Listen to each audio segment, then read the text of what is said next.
is time for the final region of the tournament brackets from the NCAA and its corporate champions. We are now in the lower left quadrant, the West, where Florida is the #1 team here, the fourth overall seed. Tell you what, Auburn clearly was the most dominant team all year long, but for the last 2 months, this has been the most complete and impressive team to me, the Florida Gators. Winning the SEC tournament earlier today, their opponent will be Norfolk State. As they begin action in Raleigh, North Carolina, the MEAC champs are back. The 8-9 game in Raleigh. The two-time defending national champs, UConn, leading the country in blocks per game, and they will face Oklahoma, who went 13-0 in non-conference play. Yeah, and including winning the battle for Atlantis. That was the team that was supposedly on the bubble. How about a number 9 seed for the Sooners? SEC, SEC, SEC. And that is now 12 teams from the SEC, a new record for a conference. We shift to Friday action in Seattle. Memphis won the American Championship earlier today without Tyrese Hunter. They have wins over Michigan State, UConn, and Clemson. They will face 12 seed Colorado State, who's coming in on a 10-game winning streak. And Nick Clifford, the country's going to get to see him.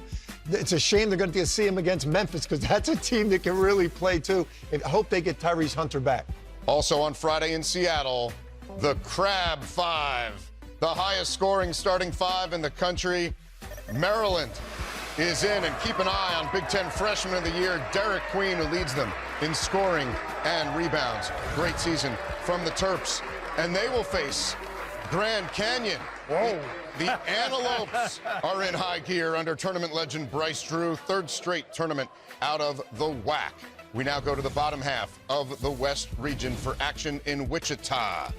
And the 6th seed is Missouri, a bounce-back season from Dennis Gates. They were 0-18 in the SEC last year, 10-8 this time around, a top 10 scoring offense.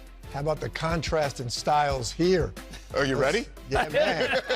The 11th seed is Drake, a program record 30 wins. Man. En route to a third straight Missouri Valley crown. And those Bulldogs are tough. They defend at a high level, have one of the best players and stat sheet stuffers in the country in Bennett Sturts. This is going to be one that's must-watch TV for me.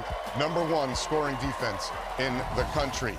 The 3 seed in Wichita is Texas Tech, the highest scoring Texas Tech team in 30 years, led by JT Toppin, who we've seen take over games, a school record 15 conference wins. They were the only team to win at Houston. They will face UNCW CAA champs for the 7th time, more than anybody else. Never gets old seeing these teams react. Way to Never go, gets old. Seahawks. Great crowd. The 7-10 matchup Thursday in Providence, Kansas. The streak continues in the tournament for a record 35th straight season. And their opponent, John Calipari in Arkansas, dancing in his first season in Fayetteville in a 7-10 matchup. I count, 14 teams from the SEC. That's right. Self and Calipari. You kidding me? You kidding me? You want another big name, coach? I do. Give me one, Adam. The 2 seed is Rick Pitino in St. John's. No He's way. taking over New York. The first head coach to take 6 different schools to the tournament.